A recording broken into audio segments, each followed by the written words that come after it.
विश्व का सबसे पुराना सनातन हिंदू धर्म अपने अंदर विभिन्न प्रकार की विशेषताएं रखता है। हमारे प्राचीन मुनियों ने गहन शोध किए और कई ग्रंथ लिखे, लेकिन क्या आप जानते हैं, ऐसा भी एक अद्भुत काव्य ग्रंथ है जिसे सीधा और उल्टा दोनों प्रकार से पढ़ा जा सकता है, और दोनों ही प्रकार से पढ़ने पर भी इसका कोई भी शब्द निरर्थक नहीं होता। सीधा पढ़ने पर ये श्री राम जी की स्तुति बन जाती है और उल्टा पढ़ने पर ये श्री कृष्ण जी की स्तुति बन जाती है। यह दक्षिण भारत का एक ग्रंथ है। इस अद्भुत ग्रंथ की रचना कांचीपुरम के 17वीं सदी के कवि वेंकटाध्वरी ने की थी। इस ग्रंथ का नाम है राघव यादवीयम, जिसे सीधे और उल्टे दोनों तरफ से पढ़ा जा सकता है, इसलिए इस ग्रंथ को अनुलोम विलोम काव्य भी कहा जाता है।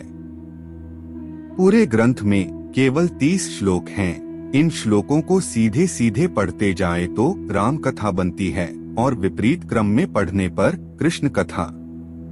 इस पुस्तक के नाम से भी यह प्रदर्शित होता है। राघव यानी श्री राम और यादव यानी श्री कृष्ण के चरित्र को बताने वाली गाथा है राघव यादवीयम।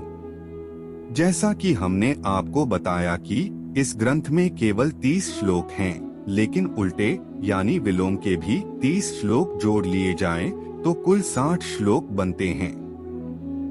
चलिए ये सब आपको इस पुस्तक के श्लोक द्वारा दर्शाते हैं। इस पुस्तक का पहला श्लोक है वंदेह देवंतन श्रीतं रंतारं कालं भासायः रामो रामाधिराप्यागो लीलामारायोध्येवासे।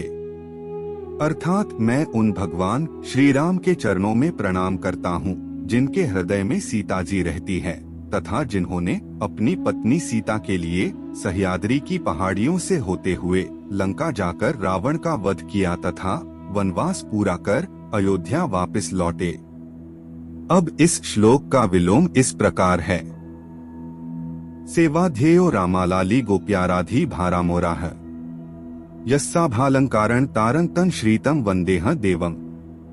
अर्थात मैं रुक्मिणी तथा गोपियों के पूज्य भगवान श्री कृष्ण के चरणों में प्रणाम करता हूँ, जो सदा ही माँ लक्ष्मी के साथ विराजमान है तथा जिनकी शोभा समस्त जवाहरातों की शोभा हर लेती है।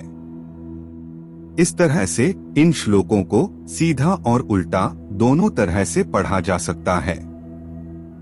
तो मित्रों, इसलिए ये एक अद्भुत ग्रंथ है और शायद ये विश्व की एकमात्र रचना है जो इस प्रकार लिखी गई हो।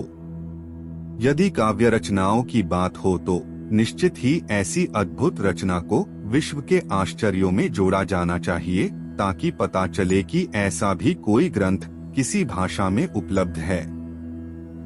इसलिए इस वीडियो को आप ज्यादा से ज्यादा शेयर करें ताकि हमारी संस्कृति से जुड़े इस दुर्लभ काव्य को वो सम्मान मिल सके जिसकी ये हकदार है। तो मित्रों, आज के लिए बस इतना ही।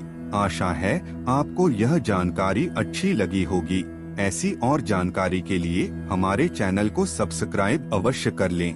धन्यवाद।